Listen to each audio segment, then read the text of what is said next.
नमस्कार दोस्तों, मैं सुनील कुमार आरपी कोचिंग में आपका स्वागत करता हूं। इस दैनिक करंट अफेयर क्लास में हम द हिंदू और पीआईबी के महत्वपूर्ण समाचारों का परीक्षा उपयोगी विश्लेषण करेंगे। यदि आप किसी भी प्रतियोगी परीक्षा की तरह हैं तो यह क्लास आपके लिए बेहद महत्वपूर्ण है। तो आइए शुरू करते हैं आज के करंट अफेयर। तो आज की पहली खबर है भारत टेक्स 2026 यानी भारत का सबसे बड़ा वैश्विक वस्त्र मेला। इसका आयोजन 14 से लेकर 17 जुलाई 2026 को भारत मंडपम यानी नई दिल्ली में होगा। इसका आयोजन भारत टैक्स फेडरेशन इसके द्वारा भारत टैक्स फेडरेशन द्वारा वस्त्र मंत्रालय के सहयोग से किया जा रहा है। ये भारत टैक्स फेडरेशन क्या है? ये भारत के वस्त्र और परिधान उद्योग से जुड़े व्यापार, निर्यात और निवेश को बढ़ावा देने के लिए बनाया गया एक उद्योग संगठन है। उद्देश्य और इसकी थीम।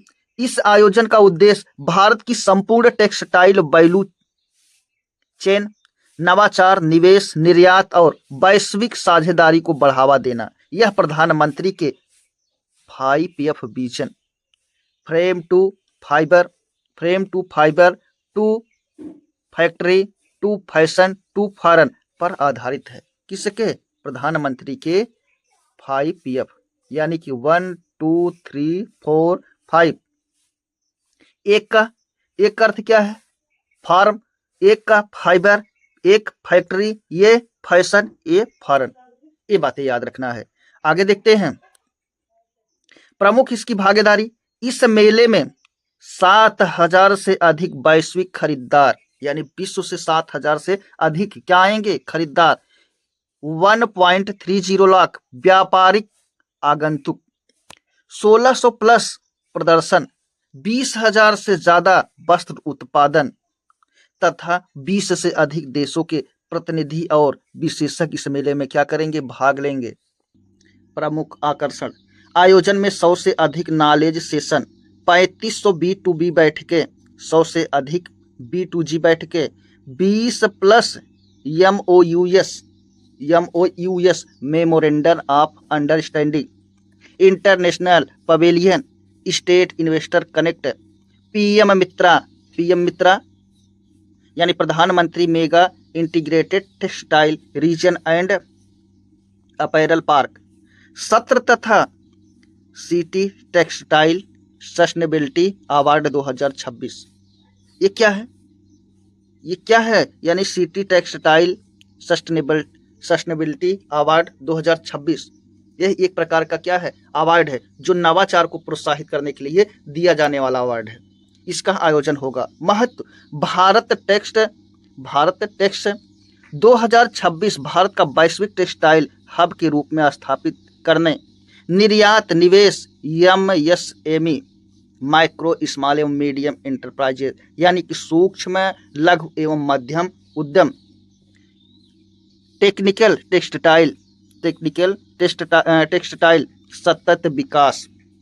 सतत विकास यानी सस्टेनेबिलिटी और ब्रांड इंडिया को नई गति देने वाले प्रमुख अंतर्राष्ट्रीय मंच है।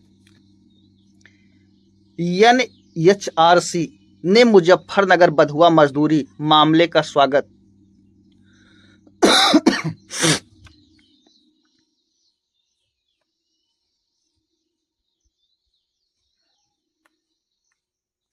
NHRC ने मुजफ्फरनगर बधुआ मजदूरी मामले का स्वतः संज्ञान लिया। क्या है मामला? तो यहाँ पर सबसे पहले देखते हैं, क्या देखेंगे? NHRC यानी कि नेशनल ह्यूमन राइट्स कमीशन। इसकी स्थापना कब? 12 अक्टूबर 1993 में। 12 अक्टूबर 1993 में। ये बात याद रखना है। इसका मुख्यालय कहाँ पर है? नई दिल्ली में। किसकी बात हो रही है? NHRC। और इसके वर्तमान अध्यक्ष कौन है? न्यायमूर्ति बी रामा सुब्रमण्यम। याद रखना, ये रिटायर न्यायाधीश हैं, सुप्रीम कोर्ट के रिटायर जज क्या होते हैं? लगभग ये बनाए जाते हैं क्या? ह्यूमन राइट्स के अध्यक्ष, मानवाधिकार, राष्ट्रीय मानवाधिकार के अध्यक्ष। और इनका कार्यकाल याद रखना, मतलब नेशनल ह्यूमन राइट्स कमीशन के जो अध्यक्ष होते हैं इनका कार्यकाल 3 वर्ष या 70 वर्ष, 3 वर्ष या 70 वर्ष, जो पहले हो, यानी 70 वर्ष की उम्र में रिटायर हो जाएंगे या 3 वर्ष तक ये रहेंगे, अधिकतम 30 वर्ष और उम्र 70 वर्ष तक। इतनी बातें याद रखना। मुख्यालय कहाँ पर है? नई दिल्ली में है। कहाँ पर है? नई दिल्ली में। अब देखते हैं इसमें क्या है। राष्ट्रीय मानवाधिकार आयोग NHRC ने उत्तर प्रदेश के मुजफ्फरनगर जिले के एक पेपर प्लेट कारखाने में 12 बंधुआ मजदूरों को 1.5 वर्ष तक जबरन काम कराने, मारपीट, पर्याप्त भोजन और मजदूरी न देने के मामले का स्वतः संज्ञान लिया। क्या किया? स्वतः संज्ञान लिया। किसने संज्ञान लिया? यही NHRC, यानी कि सो मोटो NHRC की कार्रवाई। आयोग ने उत्तर प्रदेश के मुख्य सचिव और पुलिस महानिदेशक यानी DGP को नोटिस जारी कर 2 सप्ताह के भीतर विस्तृत रिपोर्ट मांगी। किसने? NHRC। जिला प्रशासन को यहाँ पर निर्देश दिया गया। NHRC ने मुजफ्फरनगर के जिला मजिस्ट्रेट यानी डिस्ट्रिक्ट कलेक्टर को बंधुआ मजदूरी प्रथा उन्मूलन अधिनियम 1976 तथा श्रम एवं रोजगार मंत्रालय की मानक संचालन प्रक्रिया SOP स्टैंडर्ड ऑपरेटिंग प्रोसीजर, यानी कि इसका मतलब किसी कार्य को एक समान, सुरक्षित, निर्धारित तरीके से करने के लिए निर्धारित मानक कार्य प्रणाली SOP के अनुसार मामले की जांच करने का निर्देश दिया। ई श्रम पोर्टल पर पंजीकरण। आयोग ने अपने 8 दिसंबर 2021 के परामर्श एडवाइजरी 2.0 के अनुसार सभी प्रभावित श्रमिकों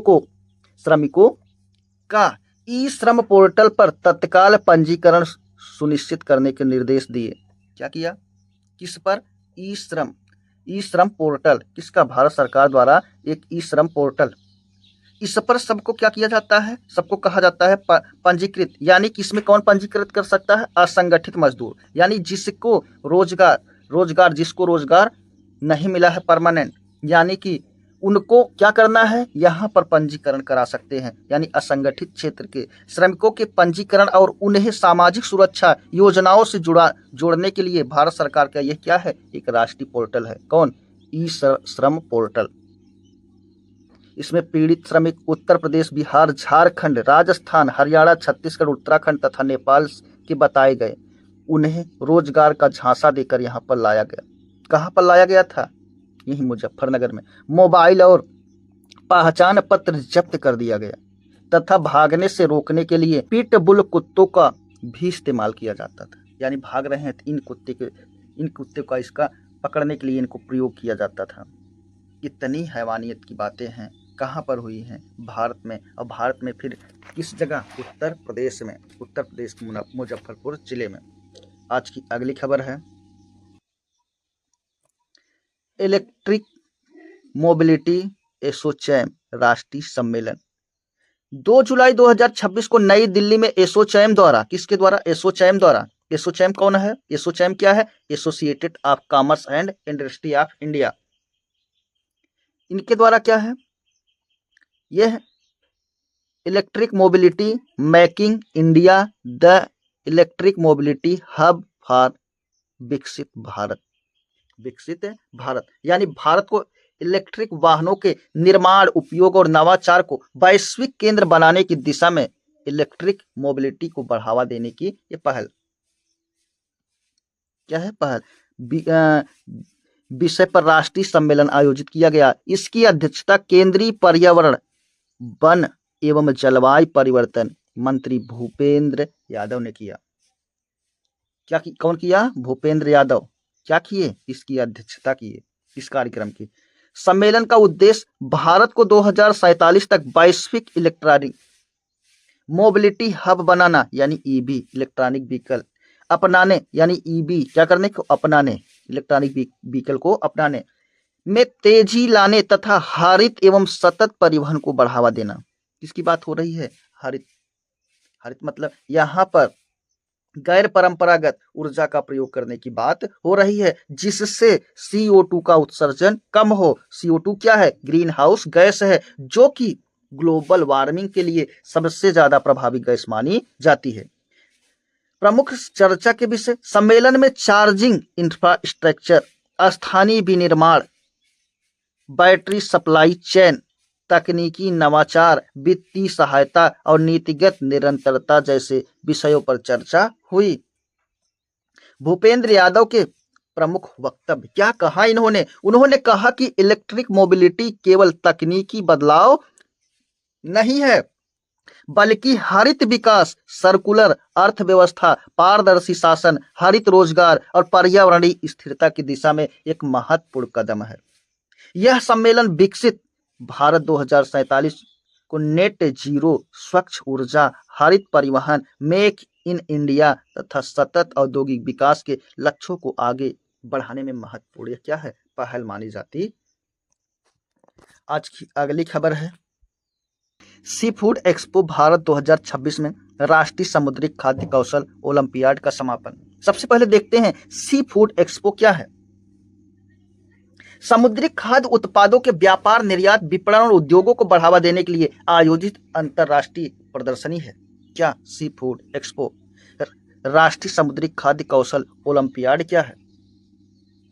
यह सी फूड प्रोसेसिंग क्षेत्रों के श्रमिकों और पेशेवरों के कौशल का मूल्यांकन, प्रदर्शन और प्रोत्साहन करने के लिए आयोजित प्रतियोगिता है। कौन? ये यहां पर देखते हैं समुद्री उत्पाद निर्यात विकास प्राधिकरण। किसकी बात हो रही है? समुद्री उत्पाद निर्यात विकास प्राधिकरण यानी कि MPEDA ने सी फूड एक्सपो भारत 2026 के दौरान कोच्चि, केरल में द्वितीय राष्ट्रीय समुद्री खाद्य मूल्य संवर्धन कौशल ओलंपियाड के भव्य फाइनल का क्या है? आयोजन यहाँ पर किया गया। विजेता और पुरस्कार क्या है? आंध्र प्रदेश के KP सूर्य भास्कर देवी फिशरीज लिमिटेड काकीनाडा विजेता बने और उन्हें 1 लाख रुपए का नगद पुरस्कार दिया गया। कहा कि आंध्र प्रदेश के द्वितीय, तृतीय और चतुर्थ स्थान प्राप्त प्रतिभागियों को क्रमशः 75,000, 50,000 और 25,000 रुपए प्रदान किए गए। कौशल और विकास की पहल क्या है? MP यानी कि यही समुद्री उत्पाद निर्यात विकास प्राधिकरण ने देश के पूर्वी और पश्चिमी तटों पर 50 प्रशिक्षण कार्यक्रम आयोजित कर 2500 से अधिक समुद्री खाद्य प्रसंस्करण पेशेवरों को मूल्य संवर्धित समुद्री खाद्य उत्पाद बनाने का प्रशिक्षण यहाँ पर दिया गया। प्रतियोगिता की विशेषता क्या है? फाइनल में 10 प्रतिभागियों ने नोसाबी क्या है? श्रिम्प। ये क्या है? यह झींगा, कौन सी मछली? झींगा को सीधा और साफ करना। क्या करना? सीधा करना और साफ करना। ब्रेंडेड बटरफ्लाई श्रिम्प क्या है?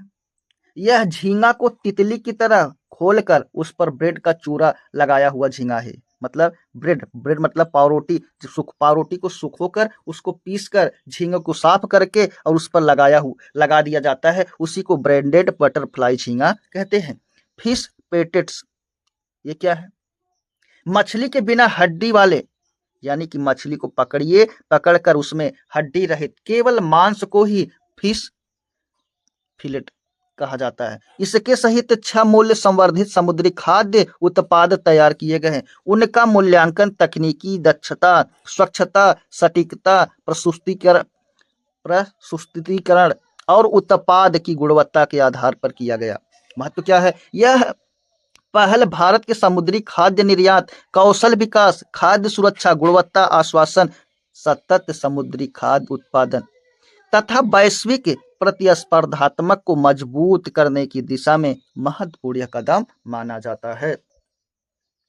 मानस मादक पदार्थों के विरुद्ध राष्ट्रीय डिजिटल हेल्पलाइन। मानस क्या है? यहाँ पर देखते हैं मानस क्या है। मानस MANAS मादक पदार्थ निषेध आसूचना केंद्र, गृह मंत्रालय के अंतर्गत नारकोटिक कंट्रोल ब्यूरो यानी NCB नारकोटिक कंट्रोल ब्यूरो द्वारा digital India corporation DIC digital India corporation के सहयोग से 18 जुलाई 2024 को शुरू की गई राष्ट्रीय नारकोटिक हेल्पलाइन है।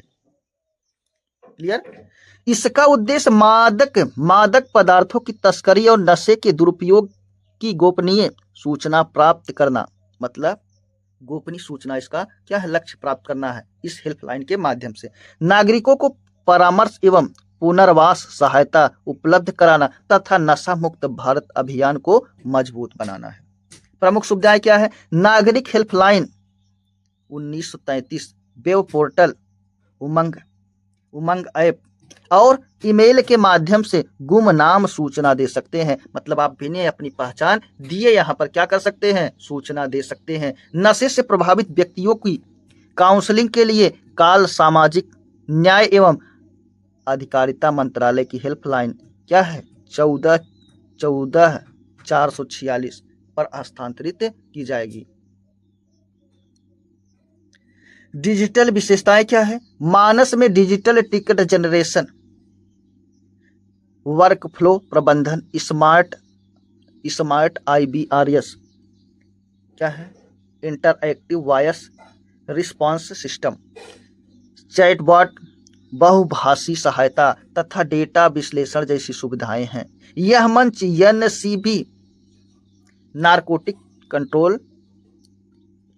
कंट्रोल बोर्ड की 30 क्षेत्रीय इकाइयों और 36 राज्यों केंद्र शासित प्रदेशों की एंटी नारकोटिक्स टास्क फोर्स यानी कि ANTF से जुड़ा है। महत्व क्या है? मानस डिजिटल इंडिया और नशा मुक्त भारत मिशन को मजबूत करने वाली महत्वपूर्ण पहल है, जो नागरिक सहभागिता, त्वरित सूचना, पारदर्शी कार्रवाई, जन जागरूकता तथा नशा नियंत्रण के लिए तकनीक आधारित प्रभावी व्यवस्था यह प्रदान करती है। दोस्तों, ये रही आज की हमारी खबर। अगर वीडियो अच्छा लगा हो तो लाइक, सब्सक्राइब, शेयर करना ना भूलें। RP कोचिंग के साथ मैं सुनील कुमार, धन्यवाद।